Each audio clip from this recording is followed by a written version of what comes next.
Well, welcome along to the first Sporting Life Time Form Racing Preview of 2023. Happy New Year to Ben Linfoot and Matt Brocklebank, who join me in the studio. We've got Grade 1 action.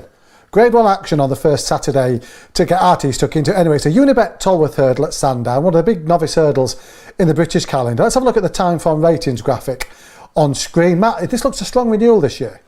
It could be. I know Authorised Speed's trainer Gary Moore was saying it looked like one of the strongest editions he'd seen in recent years. I think, time will tell, won't it? Often we come into it with horses having shown a wee bit of potential, and then something can really stand out and blow them away. We saw it with Constitution Hill last year. Now, I don't expect to see a performance quite like that, but what we do have are some progressive horses, as you can see there with Time Form P's, the Gary Moore horse at the top. Tamuras has a P as well. And we've got horses proven in soft ground, so there's 5, maybe 10 millimetres of rain overnight and into racing through Saturday afternoon at Sandown. So conditions are going to be quite testing, but as you say, yeah, a competitive looking field.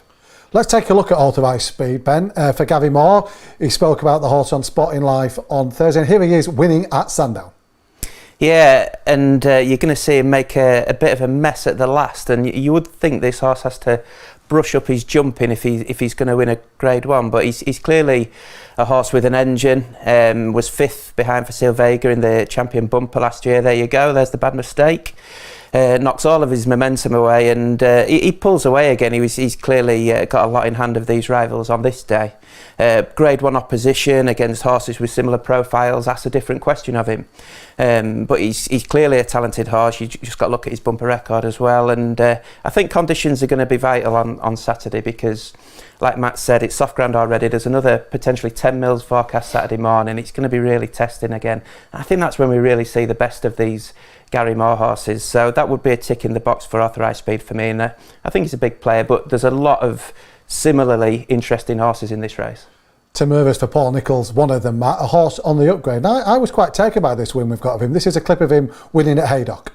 Yeah, I was really impressed with him. If you just look through, you don't quite see it in this, but through the early stages of the race as well, he just got in close to a few of the hurdles, but the quicker they went, the better he was, and he really took the last sort of 2 or 3 flights in very good fashion. He jumped really well first time out of the hurdles as well, and seems to have just taken the yard by surprise a little bit. It was interesting after Haydock here, Paul Nicholls saying that he is very much one of the best novices in the yard, novice hurdlers. You know fine well that Nicholls has got a very strong handle on the race. He just won the Challow. I'd expect further improvement from him. He looked a bit sort of green and gawky still when asked to go about his business, but Sandown really promises to suit him. He's a big chasing type for the future, I'd imagine, but he's not short of speed. There's loads to like about him. I know, like a mark of 134, I'm not surprised people aren't running scared of him, but I think there's significant potential. And interestingly, just at the start of the week, there was a horse in here called Lastro Boy who was put in at around 25 to 1 for Evan Williams. He'd actually beaten Tamuras in a maiden bumper at Foss last when they were sort of first getting going. Unfortunately for him, it looks like Paul Nicholls has improved Tamuras about 2 stone, I would say. So I think he's got a fair bit on his plate to try and confirm those placings, but Lastro Boy's potential as well. Let's have a look at Arctic Brazil, Ben. Henry de Bromhead, Rachel Blackmore, big Time Form P for winning a Cork maiden hurdle, and maiden hurdle in Ireland, impressively. Mercury of Willie Mullins's in the could be anything category. We'll get the pace map up as well and see how this race is going to be run with him involved. Yeah, he really could be anything, couldn't he? And number 1 he is, which is just off the pace according to Time Form, and that's how he ran in Cork last time when Rachel Blackmore just wanted to settle him early doors, was a little bit keen, but once he got into a rhythm he was really good, and he pulled away from Mercury like a really good horse. And this horse is by Blue Brazil from a point-to-point background. We've seen that before, haven't we? Constitution Hill came in identical profile this time last year. Look, no one's expecting another Constitution Hill, but you can see why Connections have probably targeted this race, perhaps with that in mind. And the large P tells you everything. We don't know how good he is yet, we're going to find out a hell of a lot more on Saturday. This is a big draw, isn't it, for the race, having an Irish runner. We've not had an Irish runner since 2016 when York Hill did come over and win, and it's just a big draw for Sandown to have Rachel Blackmore on a big Grade 1 Saturday. It's a fantastic feather in the cap. Henry de Bromhead was talking after this horse won his maiden about maybe going for the Grade 2, the Sky Bet Moscow Flyer, so they're obviously looking at this. I think at Punchestown, is it? Yeah. It's quite sharp on the inside hurdles course there. This is going to be a bit more testing, so interesting that they've pinpointed him towards this race. Soft ground's going to suit, and like Scoop says, he's going to be sort of towards the 4, which isn't a bad thing on the hurdles track at Sandown.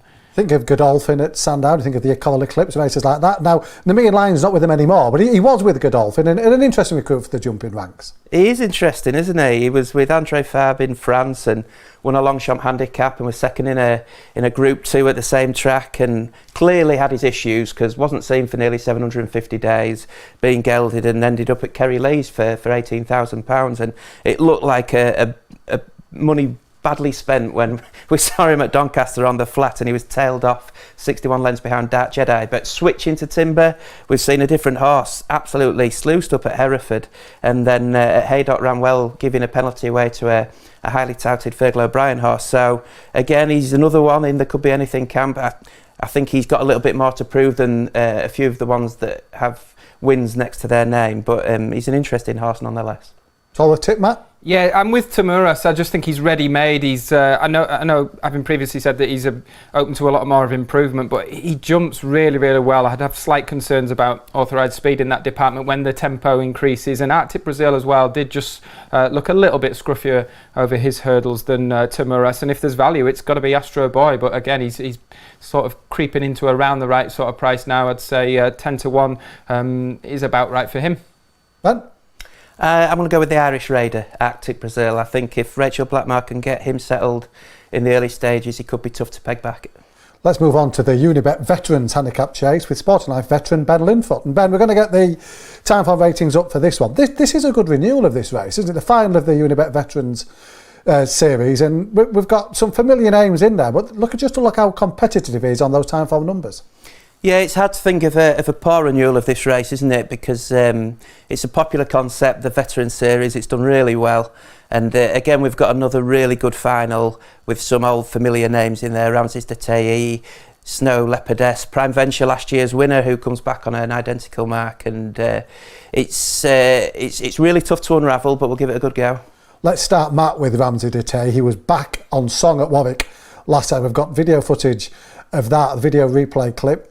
How confident are you going to be in this form again at Sandown? Well, that's the big question, isn't it? Because I don't think he's badly handicapped at all. He has gone up a few pounds. He's back up now to 143, because if you look at him sort of back in the day, it's only a couple of years ago he was 153. So even in spite of that rise for winning here, he's still on a very fair mark. I know he's got top weight, but looking purely at the ratings, he has a very strong chance. He'll be prominent. He jumps away at the head of affairs, as you can see here.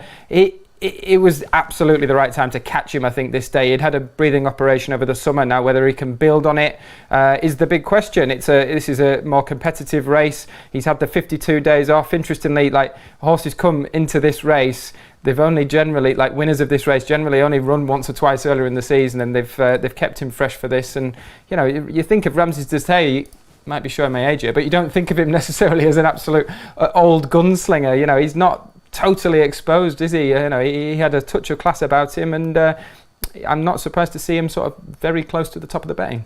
You touched on Prime Venture, Ben, when you're going through the ratings. Last year's winner back on the same mark. Here he is winning 12 months ago. What chances of a repeat?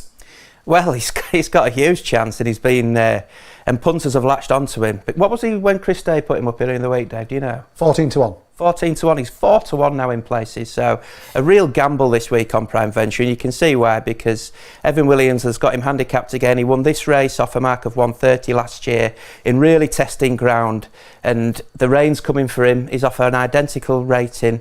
He's had a couple of spins over hurdles at Foss last to get him ready. The cheap pieces were left off over hurdles. They're back on. Everything's just like last year. So you can see why punters have latched onto him, because he's got an obvious chance. Time for some rapid fire consideration. I'm going to throw 3 horses at you, Ben. A line or 2 on each. Cross Park? Cross Park, an interesting one. He qualified for the race, having not run in one, but when it was abandoned at Sandown in November. But he is well handicapped on his best form. And if this turns into a slog, he's a former Ida Chase winner over 4 miles. He comes into the reckoning. Matt, Ballyandy. I like Ballyandy. I've always liked him. He's one of those, he's been around forever, hasn't he, at Nigel Twiston Davis? Yeah, but he does generally win a race of some description nearly every season. He's surprisingly lightly raced over fences, and he's never actually been to Sandown over fences, which slightly took me aback, because when he ran there over hurdles, he was just denied in a top race, Grade 2 race by Messida Zobo as a novice hurdler. So I think Sandown's really going to suit, because Cheltenham is his track, really. When he sees that hill, he comes roaring up the hill, and he did it again just last time out. He saw the uphill finish there, ran on to be third. The race has worked out quite well. A winner coming from that race since. I think Ballyandy's a massive player of 141. And to Ivan.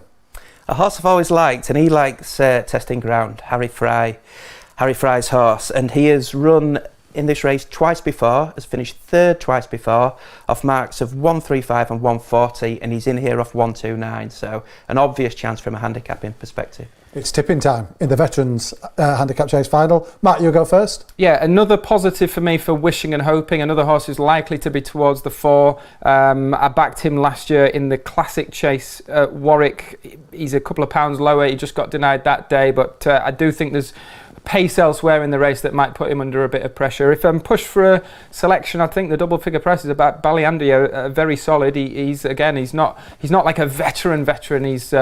He's still operating at a really high level, and he's one of these horses. Him and Elegant Escape are the only two in here that were genuinely rated at high 150s at their peak, and class really can come out in these races. So Ballyandy for me each way. Ben? Well, I'll give a mention to Indy 5 because he ran well at Cheltenham in November in a good race that Eva's Oscar Franks when he came out and won at the December meeting, and he's a horse who likes to get on the front end and use his jumping to put in a good performance. I'm just a little bit worried about the rain for him because he was pulled up in heavy ground last year and he wouldn't want too much rain, so he's a big price. The rain's probably why, so I'm going to stick with Sir Ivan, who looks too well handicapped to ignore. Third time lucky. And very briefly, your best Saturday bet is? Ooh, I'm going to go to Lingfield, Dave. You are 220. Yeah, 220 for Obsidian Knight for Terry Kent. Now, this horse has turned a corner in the last few months and put in some really good performances, including at Lingfield when he won over 10 furlongs. He's been undone by a lack of a gallop the last twice at Wolverhampton, but his last run at Wolverhampton, he was the quickest horse for each of the last 3 furlongs. He was just badly positioned coming off the home turn, but the sectionals tell you he was unlucky that day. I think he can put it right at Lingfield, and around 7-2, he'd be my bet of the weekend. And Matt? Yeah, I'm with Gentleman de May. This is at Newcastle in the 158. It's a novices handicap hurdle. He's very lightly raced, gets into this race as one of the bottom weights. He's just open to a lot of improvement. Really caught the eye last time out, went third. And if you go back to his point-to-point days, he finished second to a real high-class horse. I think with Henry de Bromhead, Journey with Me. And he's running off a mark of 106 here. He does look very well handicapped. Well, there's Ben and Matt's weekend best bets. So you can check out the full Sport Life and Timeform team Saturday Bankers too, in a new feature on site this weekend, including new Ben Linfoot verdict column too. So plenty of new stuff for the new year on sportinglife.com. Thanks for watching the video and best of luck with your own weekend bets.